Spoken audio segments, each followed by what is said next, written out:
Mughal Empire, one of the wealthiest and most powerful states in the early modern world, and home to nearly a quarter of the global population.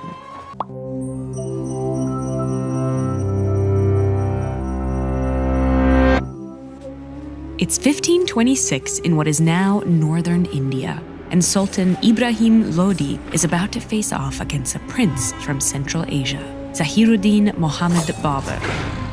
To quash the threat, the Sultan brings his war elephants to battle. But it's said that the explosions of Babur's cannons and muskets startled the elephants, and they trampled the Sultan's own army.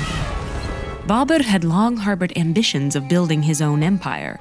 Though he was descended from some of the world's most successful conquerors, he struggled to gain a foothold among the many ambitious princes in Central Asia. So he turned his attention to India, where his descendants stayed and built the Mughal Empire, one of the wealthiest and most powerful states in the early modern world, and home to nearly a quarter of the global population.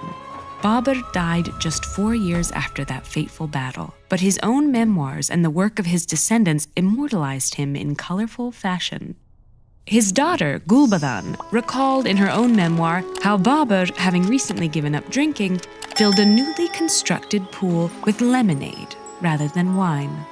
His grandson, Akbar, commissioned exquisite miniature paintings of Babur's stories. One depicted the empire's founder riding through his camp, drunkenly slumped over his horse. It was Akbar who consolidated Mughal power. He established protections for peasants, which in turn increased their productivity and generated more tax revenue, and embarked on military campaigns to expand Mughal territory.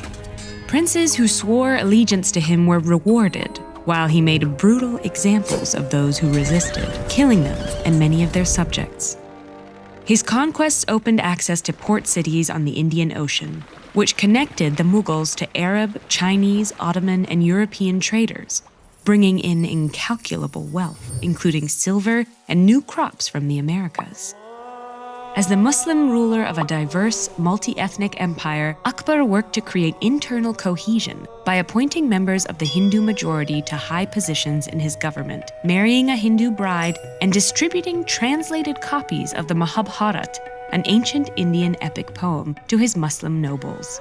Akbar also hosted lively religious debates where Sunni and Shia Muslims, Hindus, Jains, Zoroastrians, and the newly arrived Portuguese Jesuit missionaries defended the merits of their respective faiths. While most participants viewed this as an intellectual exercise, Portuguese missionaries were disappointed by their failure to convert Akbar.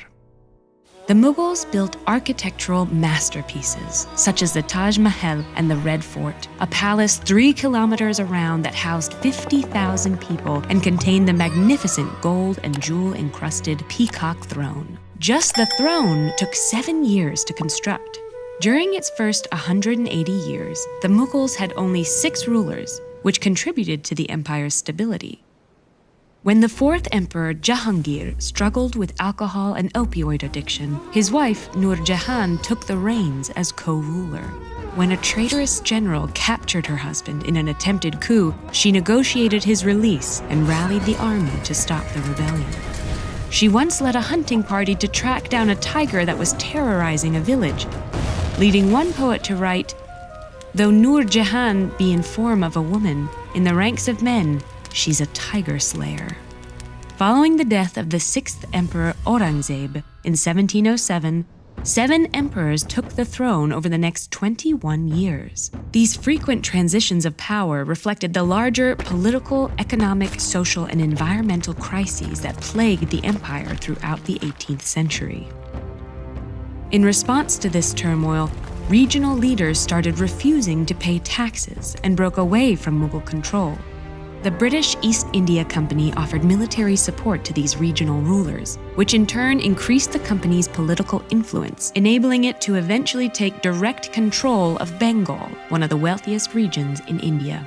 By the 19th century, the East India Company had massive political influence and a large standing army, which included Indian troops.